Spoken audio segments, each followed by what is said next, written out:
बिस्मिल्लाहिर्रहमानिर्रहीम। शुक्रिया जनाब डिप्टी स्पीकर साहब। जनाब डिप्टी स्पीकर साहब, इंतहाई सेंसिटिव और अहम इशू है और ये तीसरी दफा है कि मैं कच्चे के डाकुओं के खिलाफ, उनके मजालिम के खिलाफ इस ऐवान में आवाज उठाता आ रहा हूं। लेकिन बदकिस्मती है कि जब हम इधर पुख्तूनों के साथ नारवा सलूक किया जाता है, उनके साथ ज्यादती किया जाता है, तो उन इश्यूज को सीरियस नहीं लिया जाता। खैबर पुख्तनख्वा की एक मासूम बच्ची, पेशावर से 10 साल मासूम बच्ची को कच्चे के डाकुओं ने अगवा किया। फिर उसकी मां 15 लाख रुपए तावान लेकर वहां गई। उनको कच्चे के डाकुओं ने पकड़ा और उनके साथ 10 दिन तक ज्यादती करते रहे और फिर उनको कहा कि आपकी बच्ची को हम तब तो छोड़ेंगे जब आप 15-20 लाख रुपए और लेकर आएंगे।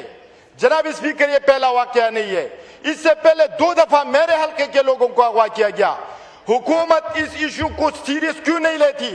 इस दफा खैबर पुख्तनख्वा और पुख्तूनों की इज्जत पर हाथ डाला गया है। जनाब डिप्टी स्पीकर साहब, इस इशू को हम इस तरह थमने नहीं देंगे, हम इस पर एक्शन लेंगे। इंटीरियर मिनिस्टर फर्स्ट स्टेट बैठे हुए हैं, हम उनसे पूछना चाहते हैं, पाकिस्तान, यहां तो बातें की जाती है कि पूरे पाकिस्तान पर हुकूमत का रेट है। किधर है हुकूमत की रेट? किधर है जो नो गो एरियाज की बात करते थे? जी, माइक खोले। एक मिनट जनाब डिप्टी स्पीकर साहब। जनाब डिप्टी स्पीकर साहब, हम मुतालबा करते हैं कि उस बच्ची को बाजियाब किया जाए।